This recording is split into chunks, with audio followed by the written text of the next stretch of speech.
Let me ask you something important. Who are you talking to the most every single day? It's not your boss.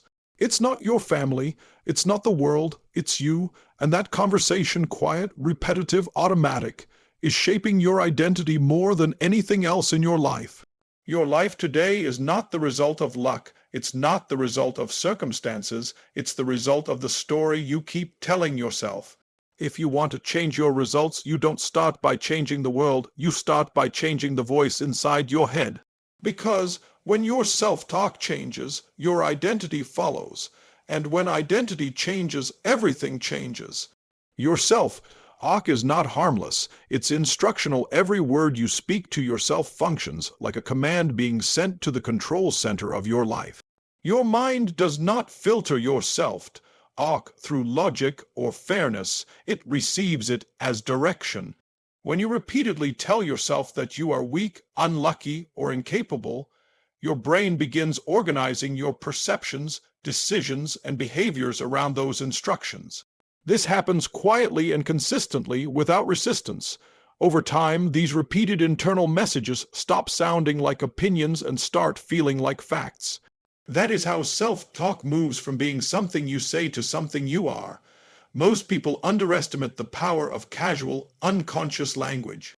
Statements like "I'm just not that kind of person," or "this is how I've always been," may sound harmless, but they act as permanent boundaries for growth. The brain seeks consistency, not truth. So when you label yourself repeatedly, your mind works tirelessly to prove that label correct. It filters opportunities, interprets setbacks, and even shapes your memory in ways that reinforce the identity you've described. In this way, self-talk becomes a self-fulfilling system rather than a passing thought. Your nervous system responds to your words as if they are real experiences. Negative self-talk triggers stress responses, hesitation, and contraction in your body, while empowering language creates focus, readiness, and momentum. This is why self-talk affects not just your confidence but your energy, posture, and decision-making speed. You are not merely thinking words, you are conditioning your entire system. Every phrase you repeat trains your body on how to show up under pressure and how much effort it believes is worth giving. What makes self-talk so powerful is its repetition in moments of emotion.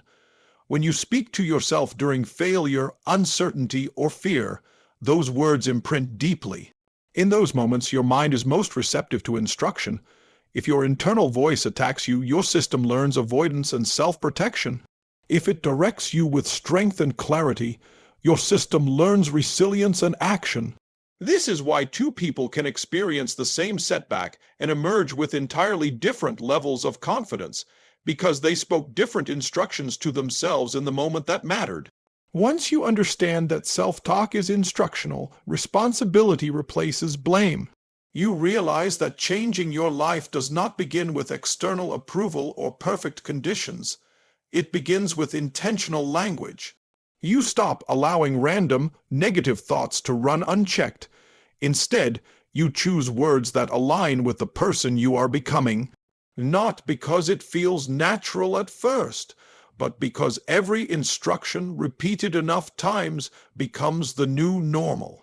When you change the instructions, you change the outcome, and that is where real transformation begins. You do not act according to desire, you act according to identity. Desire is powerful, but it is not decisive. Many people want success, confidence, discipline, and growth, yet very few live in alignment with those desires. The reason is simple. Desire exists at the surface, while identity lives at the core.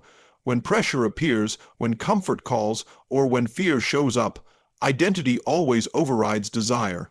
You may want to change, but if your identity still sees you as someone who hesitates, procrastinates, or settles, your behavior will unconsciously return to that familiar pattern. Identity determines what feels normal, and the mind always chooses what feels normal over what feels possible. Your identity is the story you have repeated to yourself for years about who you are and what you are capable of. It is built through language, memory, and emotional experiences that reinforce one another. When you say, "I'm not disciplined," you are not describing a habit, you are defining a person. Once a behavior becomes part of identity, the brain protects it. This is why change feels uncomfortable at first. You are not just changing actions, you are challenging the image your mind has accepted as safe and familiar. Until identity evolves, behavior will always resist permanent change. This is why willpower eventually runs out. Willpower relies on effort, but identity runs on alignment. When your actions match your self-image, no force is required. A person who sees themselves as focused does not fight distraction, they naturally avoid it. A person who identifies as resilient does not debate quitting, they adapt and continue. The goal is not to push yourself harder, but to redefine yourself more clearly. Once identity shifts, the behaviors you once struggled to maintain begin to feel automatic. Every decision you make is filtered through the question, what would someone like me do? If your identity is small, your choices will be small, even when opportunity is large. If your identity is strong, your decisions rise to meet the moment. This is why lasting change never starts with massive goals alone.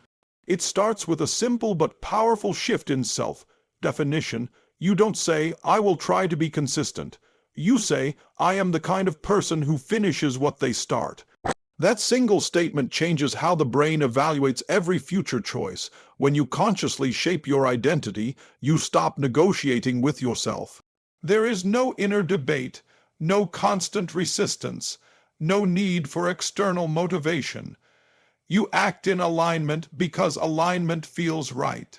This is the moment transformation becomes sustainable. You are no longer chasing a version of yourself.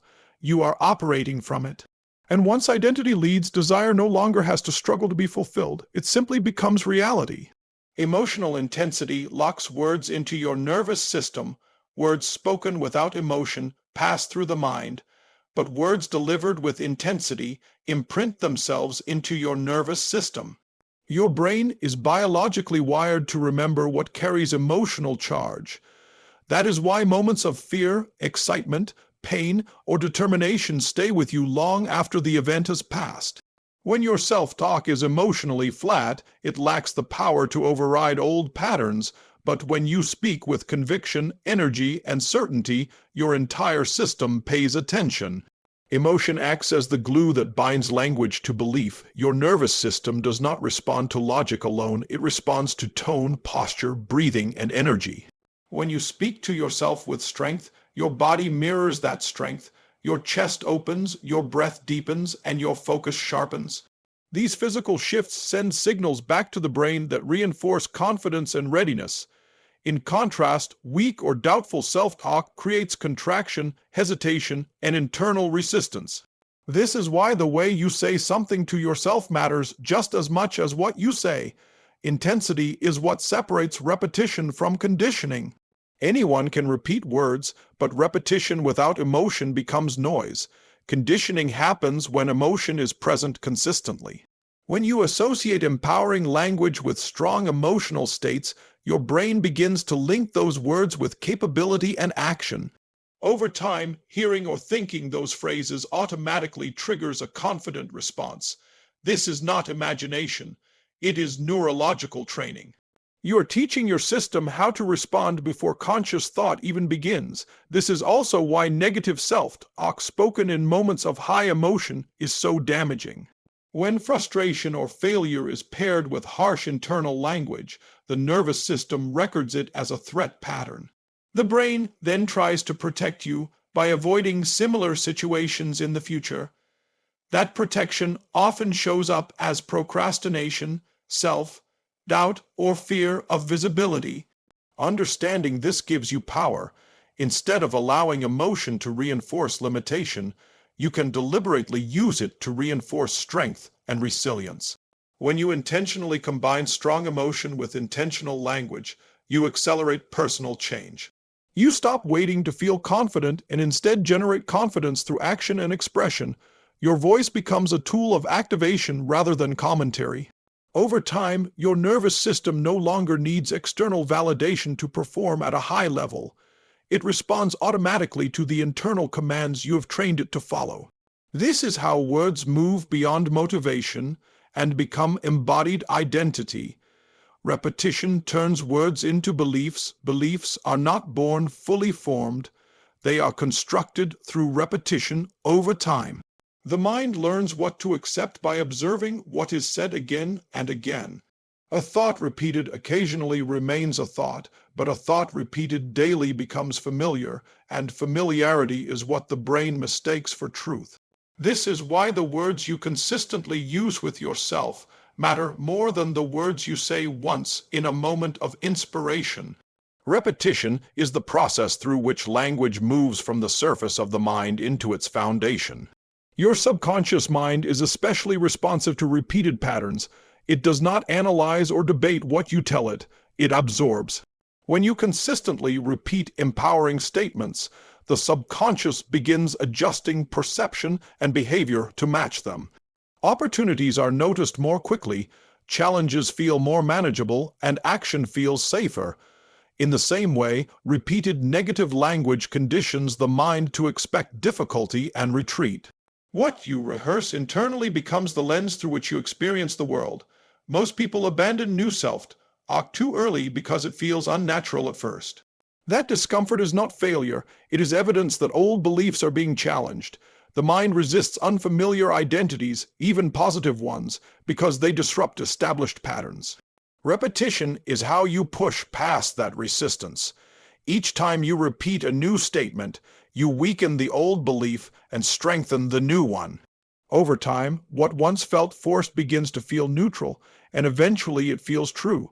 Consistency matters more than intensity when it comes to belief formation. A small phrase repeated daily will outperform a powerful statement repeated once a month.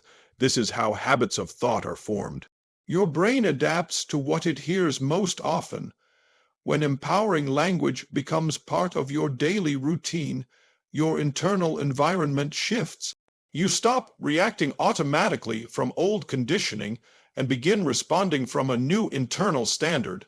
When repetition solidifies belief, behavior no longer needs to be forced. Action flows naturally from what you believe about yourself. You do not have to convince yourself to show up or persist because belief has already decided for you. At that point, self-talk is no longer something you practice, it is something you live. The words you once repeated intentionally now speak themselves through your actions, and your identity reflects them effortlessly. When identity changes, behavior follows automatically. Behavior is the visible expression of identity. You do not wake up each day deciding every action from scratch. You act according to who you believe you are. When identity remains unchanged, behavior eventually returns to old patterns no matter how strong your intentions are. This is why people can make progress for a short time and then fall back. They try to change actions without redefining the person taking those actions. Lasting change occurs only when behavior becomes a natural extension of a new self-image. Once identity shifts, effort decreases. Discipline stops feeling like punishment and consistency stops feeling like struggle. A person who identifies as committed does not need constant motivation to show up. Showing up feels normal.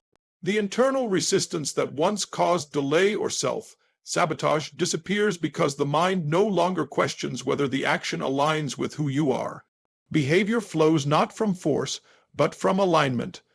This is the point where growth becomes sustainable instead of exhausting. Identity also determines how you respond under pressure. When challenges arise, your nervous system automatically looks to your self-definition for guidance. If your identity is rooted in strength, you adapt and persist.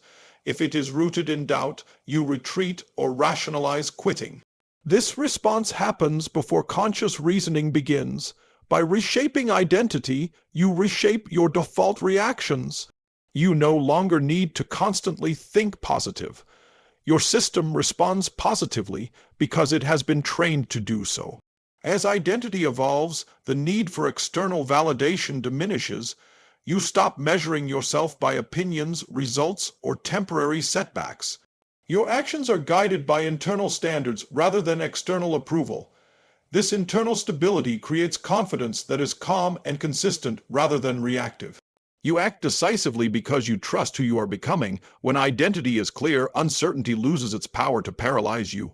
When behavior aligns with identity, momentum builds naturally. Small actions compound without friction, and progress becomes visible without constant effort. You are no longer trying to become someone else. You are expressing who you already believe yourself to be. At that stage, transformation feels less like change and more like truth revealed. Identity leads, behavior follows, and your life begins to reflect the internal shift you have made.